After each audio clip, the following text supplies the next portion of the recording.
Assalamualaikum warahmatullahi wabarakatuh. Guten Morgen. Ich bin Frau Isha und hallo meine liebe Schüler und Schülerinnen. Wie geht's dir? Ich hoffe alles gut und bleib gesund, ja. Und bleib zu Hause. Heute, ja, erzähle ich über Personalpronomen und Verben, ya. Hari ini saya akan menjelaskan tentang Personalpronomen dan Verben. Oke? Fangen wir an. Was ist Personalpronomen? Oke. Personalpronomen adalah personalpronomen Personalpronomen adalah kata ganti orang atau benda dalam bahasa Jerman. Ada 4 kasus untuk personalpronomen, yaitu nominatif, akusatif, datif, dan genitif. Ya, personal yang saat ini kita akan bahas adalah personalpronomen im nominatif. Apa itu personalpronomen im nominatif? Yaitu kata ganti orang yang berfungsi sebagai subjek dalam sebuah kalimat. Jadi personalpronomennya dalam sebuah kalimat fungsinya sebagai subjek. Oke. Personalpronomen dibedakan sesuai dengan peranan personnya. Jadi atau peranan orangnya, ya. Jadi ada orang pertama, orang kedua, dan orang ketiga, ya, bukan sinetron, ya. Jadi orang ketiga ini adalah posisi dari person atau orangnya, ya. Personalpronomen dibedakan sesuai dengan jumlahnya, yaitu ada yang singular atau tunggal dan ada yang plural atau jamak. Personalpronomen sebagai subjek, ya, akan selalu berkaitan dengan verben. Itu sebabnya kali ini saya akan membahas langsung 2 materi, yaitu personalpronomen dan verben. Personalpronomen sesuai peran personnya. Apa sih maksudnya peran personnya? Jadi pada saat kita berbicara dengan orang, posisi kita berbicara dan orang yang kita ajak bicara itu berbeda, ya. Itu sebabnya saya bilang sesuai peran personnya atau sesuai peran orangnya, ya. Seperti dalam drama atau dialog, ya, pasti ada orang yang sebagai pelakunya, ada yang orang yang diajak berbicaranya, dan ada orang yang dibicarakan, ya. Jadi kalau orang yang pelakunya atau orang yang berbicaranya itu namanya das Pronomen der ersten Person, itu orang pertama yang berperan sebagai pembicara. Oke, di sini ada 2, yaitu contohnya ich und wir. Oke, und nächste das Pronomen der zweite Person, yaitu orang kedua yang berperan sebagai orang yang dituju atau pendengarnya, ya. Jadi kalau kita berbicara dengan orang yang kita ajak bicara itu adalah orang kedua atau zweite Personnya, ya. Ada 3 personalpronomennya, yaitu du, sie, dan ihr. Oke, yang terakhir adalah das Pronomen der dritte Person, yaitu orang ketiga yang jadi bahan pembicaraannya, ya. Jadi orang yang dibicarakan, orang yang diomongin itu namanya orang ketiga, ya. Posisinya dia tidak berbicara langsung dengan orangnya, tapi dia hanya sebagai objeknya. Atau orang yang bukan objek, tapi dia sebagai subjek, tapi dia tidak berbicara langsung dengan orang yang berbicara, ya. Jadi tidak berhubungan langsung dengan erste dan zweite Person, ya. Jadi orang tersebut adalah orang ketiga yang dibicarakan, yaitu er, sie, es, dan sie dalam bentuk yang untuk plural. Oke. Lanjut lagi, personalpronomen juga terbagi dalam bentuk yang formal dan informal. Oke, jika lawan bicara kita adalah teman, sudah akrab atau berusia sama dengan kita, maka kita bisa menggunakan bentuk informal, ya. Kalau kita berbicara langsung dengan orangnya, Ya, kalau dia jumlahnya hanya satu, kita gunakan do. Kalau jumlahnya banyak, kita bisa gunakan ir. Tapi jika lawan bicaranya lebih dewasa atau dalam situasi yang formal, maka kita harus menggunakan sie. Ya, jadi untuk yang formal dan informal dalam bahasa Jermannya, kalau yang informal biasanya duzen, ya, atau memanggil dengan du. Ada lagi sitzen memanggil dengan sie. Oke. Sie di sini dalam bahasa Indonesia kalian harus lihat penulisannya dengan benar bahwa penulisan sie-nya itu harus S-nya harus dengan huruf kapital dimanapun posisinya dia sebagai di dalam kalimat, ya. Jadi harus ditulis dengan huruf kapital karena sie di sini kalau dalam bahasa Indonesia itu artinya adalah Anda. Ya kan, kalau kita berbicara sopan, kata ganti orang yang kita ajak bicara adalah Anda, ya. Oke. Weiter. Oke, weiter is bentuk-bentuk dari personal pronomen. Tadi kita sudah bicarakan perbedaannya dari formal dan informal. Nah, sekarang kita lihat, ya. Ada saya bagi menjadi dua, yaitu singular und plural, ya. Yang pertama, itu artinya saya, du, kamu, dia, sie, dia juga. Nah, hati-hati ya, karena dan sie, ya. Dan sie itu punya beda fungsi, ya. Sama-sama untuk dritte Person, untuk orang ketiga. Tapi kalau digunakan untuk kata ganti dia laki-laki. Sedangkan untuk sie itu kata ganti dia perempuan. Ada lagi untuk s itu sebagai kata ganti dia atau itu. Itu bisa, ya. Dan terakhir untuk yang singular adalah sie. Sie yang tadi kita bicarakan dalam bentuk formal. Jadi kalian harus perhatikan karena berbeda sekali sie-nya. Kalau dengan huruf kecil itu kalau singular, kalau kalian menulis sie-nya dengan huruf kecil, artinya sie-nya adalah dia perempuan. Tapi kalau kalian tulis dengan huruf besar, S-nya dengan huruf kapital, maka sie-nya artinya Anda. Yang kedua dalam bentuk pluralnya, ada wir, ihr, sie, dan sie. Oke, sie-nya ada dua lagi. Kita bahas yang dari atas dulu, ya. Wir itu artinya kami. Nah, ini fungsinya sama seperti tapi jamak, ya. Berarti kami, ya, orang yang berbicara. Dan ihr itu sama seperti du, kalian, orang yang diajak bicara tapi jamak atau banyak.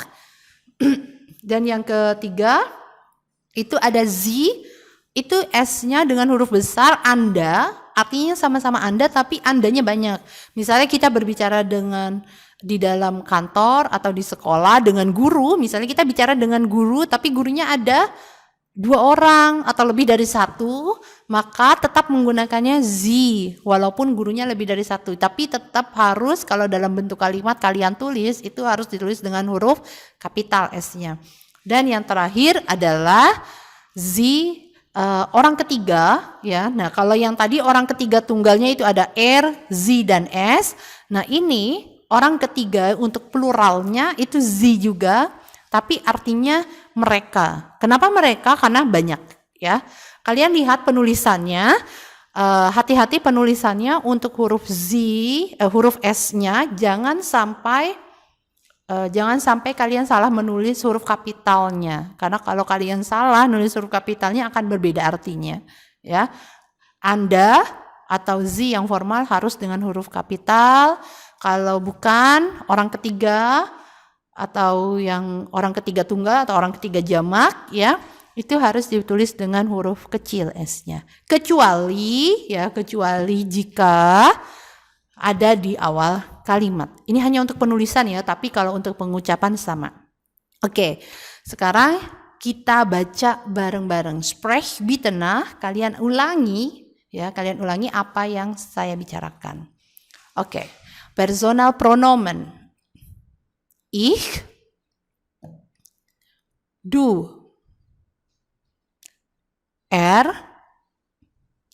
sie, es, sie, wir, ihr, sie, sie. Oke, das ist Personalpronomen, ya. Das war alles untuk Personalpronomen. Oke, weiter. Wir sprechen über Verben, ya. Apa sih Verben? Was ist Verben? Verben adalah kata kerja dalam bahasa Jerman. Verben terbagi dalam dua jenis, yaitu regelmäßige Verben atau kata kerja yang beraturan dan unregelmäßige Verben, kata kerja yang tidak beraturan. Verben dalam bahasa Jerman, ya, semuanya berakhiran e atau en, ya, untuk verben kata dalam bentuk dasarnya. Verben akan berubah bentuknya sesuai dengan subjeknya. Perubahan tersebut dinamakan conjugation Verben, ya. Dan yang selanjutnya, weiter, setiap kata kerja memiliki pokok kata kerja atau stam Verben dan ada akhirannya yaitu endung. Ya, seperti tadi dibilang, balik lagi ke poin di nomor 3. Verben dalam bahasa Jerman semua berakhiran n atau en. Nah, n dan en itu adalah endung atau akhirannya. Nah, jadi sebelum n dan en itu akan ada stam verbennya atau kata kerja asal atau kata kerja pokok, ya, stam verben. Nah, verben tidak boleh ditulis dengan huruf kapital, ya, kecuali posisinya ada di awal kalimat. Ya, ingat-ingat ya, jangan sampai menulis kata kerja dengan huruf kapital. Weiter, kita lihat contohnya. Oke, karena kita sudah belajar tentang personal pronomen sebelumnya yang tadi, sekarang kita lihat contohnya. Zum Beispiel, ich komme aus Bogor. Kata kerja asal dari komme, ya, dari kalimat di atas ada komme, itu adalah kommen. Kenapa Frau berubah subjeknya? Kenapa berubah verbennya? Kok jadi komme? Nah, inilah yang dinamakan konjugasi. Karena subjeknya adalah ich atau saya, maka kata kerja kommen berubah bentuk menjadi komme. Oke, kita lihat di bawah rumusnya ada lagi, yaitu kommen. Nah, di sini en-nya kenapa saya coret? Karena en-nya adalah endungannya. Dan kom adalah stam verbennya, ya. Lalu e-nya itu adalah endungan, ya. Jadi setiap subjek akan memiliki endungan yang berbeda atau kata akhir, ya, akhiran yang berbeda. Oke, kita lihat di sini adalah rumus dasar verben. Ya. Kita bisa lihat di sini ada personal pronomennya yang tadi barusan kita pelajari dan ada endungannya. Kalau i itu endungannya e, du, st, rzs, t, zi, en, wir, en, ihr, t, zi, en, zi, en. Kalian bisa lihat bahwa untuk zi, wir, dan zi yang jamak itu endungannya, konjugasinya, ya, akan selalu berakhiran en, ya. Jadi dia akan kembali lagi ke kata kerja asalnya. Oke, sekarang kita lanjut weiter, regelmäßige und unregelmäßige Verben. Regelmäßige Verben disebut juga kata kerja lemah atau schwache Verben. Ya, berbeda dengan unregelmäßige Verben. Unregelmäßige Verben disebut juga kata kerja kuat atau starke Verben. Regelmäßige Verben tidak mengalami perubahan pokok kata kerja atau stam verbennya pada bentuk konjugasinya. Jadi, pada regelmäßige Verben, kata kerja pokoknya tidak berubah. Jadi tetap pada kata kerja pokoknya yang awal. untuk jika dikonjugasikan. Tapi untuk unregelmäßige Verben mengalami perubahan pokok kata kerja jika pada bentuk konjugasi. Oke. Regelmäßige Verben, konjugasi kata kerjanya merujuk pada rumus dasar konjugasi kata kerja yang tadi saya sebelumnya sudah jelaskan. Sedangkan kalau yang unregelmäßige Verben, perubahan verb stamnya atau kata kerja pokoknya terdapat pada subjek orang kedua tunggal dan orang ketiga tunggal. Ya, jadi ingat-ingat konjugasinya ya, pada saat dikonjugasikan perubahan kata kerja pokoknya hanya pada orang kedua tunggal yaitu du dan orang ketiga tunggal yaitu er, sie, dan s. Dan untuk yang lainnya tidak banyak perubahan. Oke, saya kasih contoh salah satu dari kata kerja yang unregelmäßige Verben dan juga regelmäßige Verben. Subjek atau personal pronomennya ya seperti biasa, karena berbeda subjek akan berbeda konjugasi. Oke, kita bahas yang mudah dulu yaitu regelmäßige Verben. Wohnen ya, jadi wohnen termasuk dari regelmäßige Verben. Ich berubah jadi wohne, du wohnst, sie es wohnt, sie wohnen, wir wohnen, ihr wohnt, sie wohnen, sie wohnen. Ya, kalian lihat kalau kalian tadi balik lagi kita ke yang rumus dasar verben, pada kata kerja wohnen itu tidak banyak yang berubah, maksudnya tidak ada perubahan, ya. Yang berubah hanya endungannya. Endungannya pun merujuk pada rumus dasar verbennya, ya. Jadi kalau i endungannya e, du, st dan seterusnya, ya. Sedangkan untuk yang unregelmäßige Verben, kalian bisa lihat contoh kata kerjanya adalah sprechen atau berbicara, ya. Ini termasuk dari unregelmäßige Verben. I tetap jadi spreche, ya, tetap ditambahkan e. Du sprichst, sie es spricht, sie sprechen, wir sprechen, ihr sprecht, sie sprechen, sie sprechen. Kalian bisa lihat bahwa pada subjek du dan juga sie es bukan harusnya kan kalau melihat endungannya hanya ditambahkan akhiran st. Tapi karena ini adalah unregelmäßige Verben, maka Stammverbennya atau kata kerja pokoknya juga berubah, yaitu yang tadinya sprech, ya harusnya kan sprechen dibagi sprech dan en.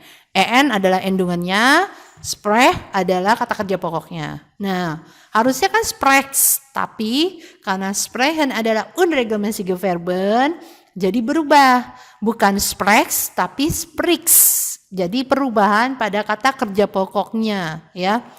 Beda dengan regelmäßige Verben, itu tidak berubah kata kerja pokoknya. Juga dengan subjeknya sie atau es, bukan sprecht, ya, tapi spricht, ya. Jadi ada perubahan pada kata kerja pokoknya. Selanjutnya adalah kata kerja sein und haben. Also sein und haben merupakan kata kerja yang paling sering digunakan. Haben of English itu sama dengan to have, dan sein of English to be. Ya, jadi kalau kalian pernah belajar tentang to have dan to be, itu sama dengan sein und haben. Oke, saya kasih contoh untuk yang sein, ya. Ich bin 18 Jahre alt. Ya, sedangkan untuk haben contohnya ich habe ein Auto. Kalau kalian bisa lihat ya dari kata kerja asal setelah berubah dikonjugasikan ya ketemu subjek yang berbeda, maka sein und haben termasuk dari kata kerja yang tidak beraturan atau unregelmäßige Verben. Oke. Berbeda dengan verben dalam bahasa Inggris atau kata verb dalam bahasa Inggris, kata kerja dalam bahasa Inggris juga ada kata kerja beraturan dan tidak beraturan. Nah, biasanya kata kerja yang tidak beraturannya itu bukan bergantung pada subjek, tapi bergantungnya pada waktunya. Waktu kapan orang itu berbicara. Sedangkan kalau dalam bahasa Jerman, perubahan atau ditentukan dia kata kerja beraturan dan tidak beraturannya jika dia dikonjugasikan berubah, ya. Jadi harus hati-hati ya. Oke, kita lanjut Konjugation Verben sein und haben. Ya. Kita lihat di sini ya. Ich menjadi bin, ya. Jadi bukan ich sein tapi jadi ich bin. Ya, jadi sein itu termasuk dengan kata kerja unregelmäßige Verben, tapi yang khusus, ya, karena dia berubah, semuanya berubah. Kalau misalnya unregelmäßige Verben tadi sebelumnya kita bahas hanya kata kerja pokoknya hanya berubah hurufnya saja, tapi untuk ich itu dia tidak, Entschuldigung, bukan ich tapi untuk kata kerja sein bukan ich seine, ya, tapi jadi ich bin. Jadi khusus untuk kata kerja sein, ya. Ich bin, du, kalau ketemu du menjadi bist, sie, es, is, sie, sind, wir, sind, ihr, seid, sie, sind, ya. Dan untuk haben, nah kalau haben ini walaupun tidak seperti sein ya, dia tetap unregelmäßige Verben tapi sama seperti unregelmäßige Verben yang lain, hanya di kata ganti orang atau personal pronomen orang kedua, zweite Person dan dritte Person yang berubah. Ich jadi habe, du hast, sie, es hat, sie haben, wir haben, ihr habt, sie haben. Oke. Kalian bisa lihat di sini ya, dari beberapa kata kerja yang sudah saya jelaskan, saya mau kasih tambahan lagi ya. Rumus dari kata kerja itu mudah banget. Jika subjek sie itu misalnya kata kerjanya konjugasinya berubah menjadi sin, maka untuk wir dan sie yang jamak juga akan sin. Jadi mereka perubahannya pasti akan sama. Ya, perubahan untuk subjek atau personal pronomen sie, wir dan sie yang jamak itu akan selalu sama konjugasi kata kerjanya. Oke. Vielen Dank auf eure Aufmerksamkeit, ya, semoga dari materi ini kalian akan lebih paham lagi cara membuat kalimat sederhana ya, menggunakan personal pronomen dan juga verbennya, perubahan kata kerjanya juga personal pronomennya. Satu lagi yang harus kalian ingat, apa gunanya personal pronomen adalah supaya kita tidak mengulang dengan namanya lagi atau nama bendanya atau nama orangnya, tapi kita langsung mengganti dengan kata ganti orangnya, personal pronomennya. Oke. Vielen Dank und auf Wiedersehen. Tschüss. Wassalamualaikum warahmatullahi wabarakatuh.